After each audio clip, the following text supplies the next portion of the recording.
Applications to new one, starting with the first move against a grab. As he grabs, the first obvious one we want to try to get is the over the neck takedown. If we don't make the over the neck takedown, we'll end up with a guillotine choke.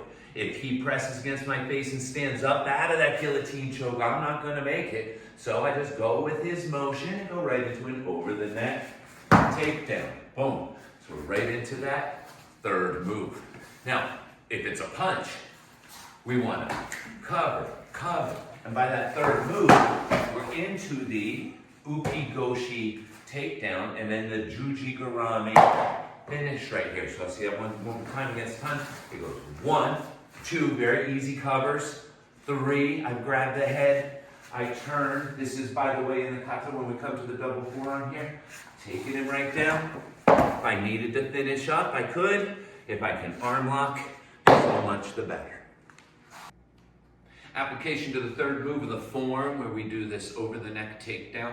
As the opponent comes in, I use a matador technique. Open the door. Here's my over the neck. I can immediately flow into a hamstring pull as I drive into his face. Here. I lock those toes under my armpit, and now I have the heel hook, and I can apply that pressure against his knee. So here it comes. You see it on this side. Right there. Right now. Here I can strike into his face a couple times to stun him so that I can then lock that leg and drive up with the heel. I get it on the outside. The heel hook looks like this. I get it with this side. The heel hook looks like this. And if I get it on this side, it looks like this. So you're getting the toes under your armpit. You're locking the heel. You're turning the tibia and fibia.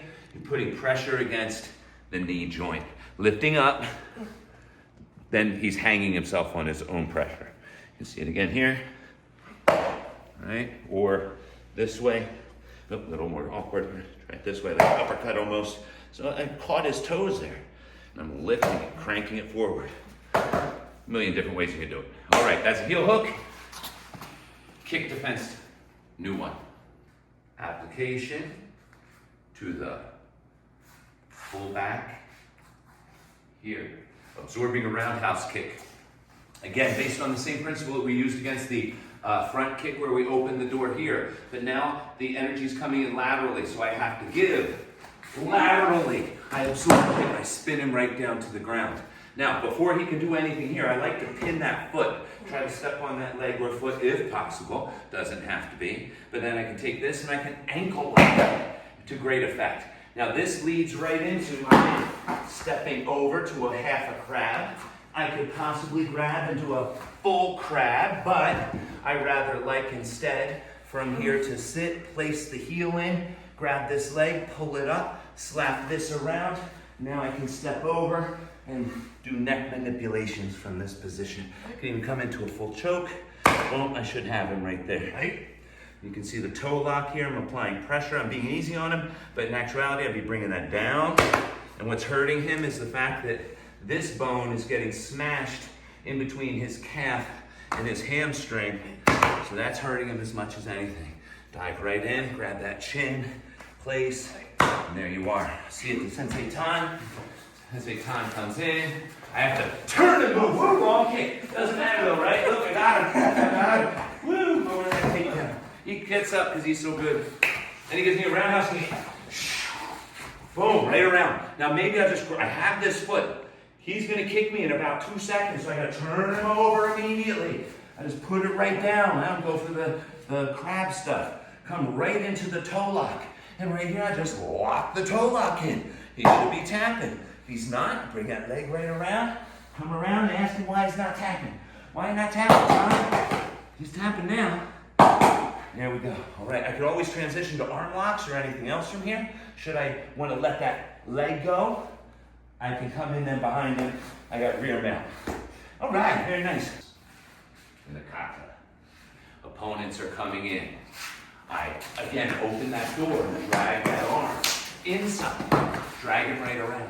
Boom. So from on the inside here, you do too, but that's okay. Nullify that second one. Right from here, pull him on to his belly. I've got him locked right here. You can do the same kind of locks I was doing before, or I can defend myself against this guy who's coming in. There it is. Bring him right down. Again, try to put him on his face if possible. Snap it if you need to. Here he comes on that inside. That's an Arimi Nage that turns into a Juji Garami that turns into an Ude Gatame, which then can turn into our Ikkyo pin set. Ikkyo pins, right here. I've got the straight arm first. I'm even trying to get a little wrist lock on the end. You don't need that. Just need this. The arm cranking over the top. Now from there, he slips because I don't have it on this side. If I had it on this side, I got a really short lock.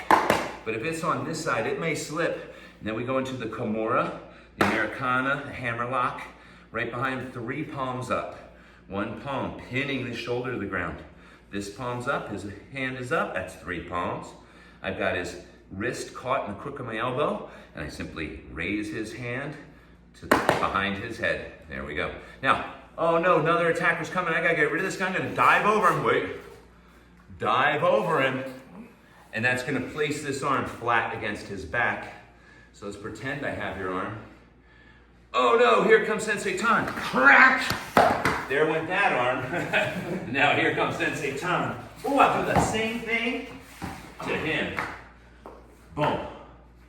Get that other arm in. Oh, look at this. Nice little lock right there.